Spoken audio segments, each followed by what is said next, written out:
बिस्मिल्लाहिर्रहमानिर्रहीम। अस्सलाम वालेकुम। मैं हूँ साइमा। तो आज मैं रमज़ान की मुनासबत से आपके लिए लेकर आई हूँ पालक के पकौड़ों की बहुत मज़ेदार सी रेसिपी, जो कि आप मेरे स्टाइल में बनाएंगे, फॉलो करेंगे इसको तो ज़रूर अच्छे बनेंगे। तो यहाँ मैंने 1.5 कप के करीब बेसन ले लिया है और उसमें मैं तकरीबन 1 कप कटा हुआ हरा धनिया और पालक और हरी मिर्चें ऐड कर दूँगी। हरी मिर्चें बाद में ऐड करते हैं हम। इसको अच्छे से नीट कर लेते हैं। पकौड़े तो आपने बहुत खाए होंगे, लेकिन ये बड़े डिफरेंट से स्टाइल में मैं बना रही हूँ। और यहाँ पर मेरे पास आलू हैं, प्याज हैं और हरी मिर्चें हैं। ये मैं डाल दूँगी इसमें। ये मैंने पहले से काट के भिगो के रखे हुए थे, इसलिए हमें पानी की इतनी ज़रूरत नहीं पड़ेगी। आप कोशिश कीजिएगा पानी कम से कम इसमें ऐड करें, उतने ही अच्छे आपके पकौड़े बनेंगे। तो चलिए जी, ये सारी वेजेस हो गई। अब इसको एक हाथ से अच्छा सा मिक्स देते हैं इस तरीके से, क्योंकि पकौड़ों का बैटर हमेशा हाथ से ही अच्छा तैयार होता है। तो इसमें जो स्पाइसेस जाएंगे वो भी मैं उसमें भी हाथ का यूज़ करूँगी। ये मेरे पास नमक है, ये तकरीबन 1.5 टेबल स्पून के करीब नमक जाएगा इस तरीके से। ये लाल मिर्च है, लाल मिर्च का पाउडर भी मैं तकरीबन 1.5 टेबल स्पून जाएगा इसमें,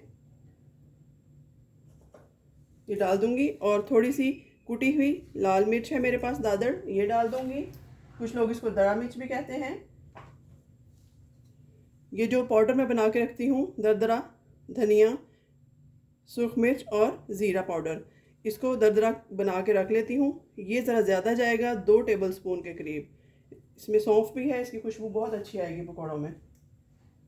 और थोड़ा सा खटाई पाउडर हम ऐड करेंगे इसमें। बस जी, इन चीज़ों को हम अच्छा सा मिक्स देंगे। हल्दी ऑप्शनल है, थोड़ी सी मैं 1 चुटकी डाल देती हूँ। तो बस जी, इसमें ख़ास टिप जो है वो यही है कि आपने कोशिश करनी है हाथों की मदद से, जो सब्जियों में पानी मौजूद था उसी के साथ आप इसकी डो बनाएं। कम से कम आप पानी इसमें यूज़ करें, इसमें नमक मिर्च अच्छी तरह अंदर रच बस जाए।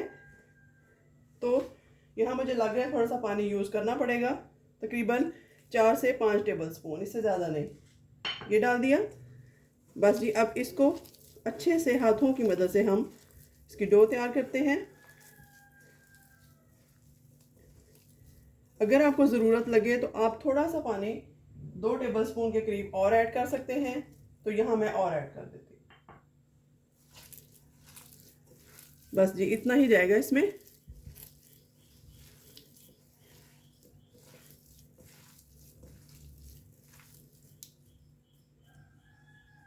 थोड़ा सा मुझे सख्त लग रहा है, इसमें आप थोड़ा थोड़ा करके ही डालिएगा, क्योंकि अगर आप एकदम डालेंगे तो आपका बैटर बहुत रनी हो जाएगा, जिससे पकोड़े अच्छे नहीं तैयार होंगे।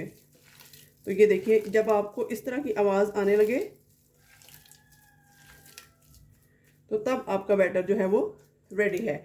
अब इसको हम 10 से 15 मिनट का रेस्ट देते हैं, फिर हम पकोड़े तैयार करते हैं। तो यहाँ पर मैंने ऑयल को चढ़ा दिया है चूल्हे पे और देखते हैं कि गर्म कब तक होता है। तो जैसे ही ये गर्म होता है, थोड़ा सा इसमें प्याज या आलू डाल के चेक करते हैं कि गर्म हुआ है या नहीं, पकौड़ों के बनाने के काबिल हुआ है या नहीं। अभी 5 मिनट इसको और गर्म होने देते हैं, लेकिन बहुत ओवर हीट भी नहीं होना चाहिए आपको ऑयल। ये 2-3 मिनट बाद तैयार होगा कि हम इसमें फ्राई कर सकें। अच्छा, इसको चेक करने का एक और तरीका भी है। आप हाथ को इतना ऊपर रखें जितनी आपकी हथेली बर्दाश्त कर सके कि इसमें हीट कितनी आ रही है। तो फुली हीट अप है इस वक्त। अब इसमें छोटे छोटे पकोड़े हम हाथों की मदद से इस तरीके से डालते जाएंगे।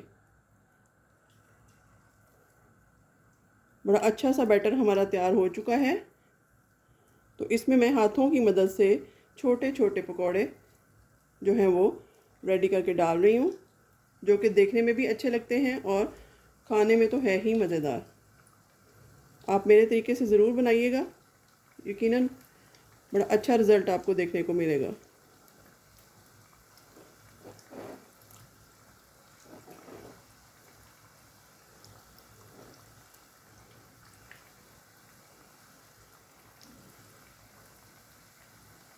ये देखिए, ऑलमोस्ट जितनी जगह थी मैंने सारे डाल दिए हैं। मीडियम टू लो हीट पे हम इसको फ्राई होने देंगे। तो यहाँ पर थोड़ा सा इसको हिला कर देखते हैं। डालते ही आप इसको मत टच कीजिएगा, क्योंकि पकौड़े अपनी फॉर्म में आ जाएं, ज़रा शक्ल उनकी बन जाए, उसके बाद हम इसको हिलाते हैं। तो ये देखिए हल्के हल्के लाल होना स्टार्ट हो गए हैं। बस इसको हल्का हल्का हम हिलाते रहेंगे और फ्राई कर लेंगे मीडियम टू लो हीट पे। तो जैसे ही ये लाल होते हैं हम इनको उतार के फाइनल लुक देखते हैं। तो यहाँ पर ऑलमोस्ट ये हो चुके हैं ब्राउन। अब इनको निकाल लेते हैं एक प्लेट में या टिश्यू पेपर के ऊपर, उसके बाद सर्विंग करेंगे। तो यहाँ पर देखिए माशाल्लाह से हमारे पालक वाले पकौड़े बनकर तैयार हैं, बहुत क्रिस्पी हैं। मैं आपको इसका क्रिस्प चेक करा दूँ। ये देखिए इस तरीके से। तो आप ज़रूर बनाइएगा, मेरी रेसिपी को फॉलो कीजिएगा और मुझे इसका फीडबैक ज़रूर दीजिएगा। मिलते हैं किसी नई और अच्छी रेसिपी के साथ, तब तक अल्लाह हाफ़िज़।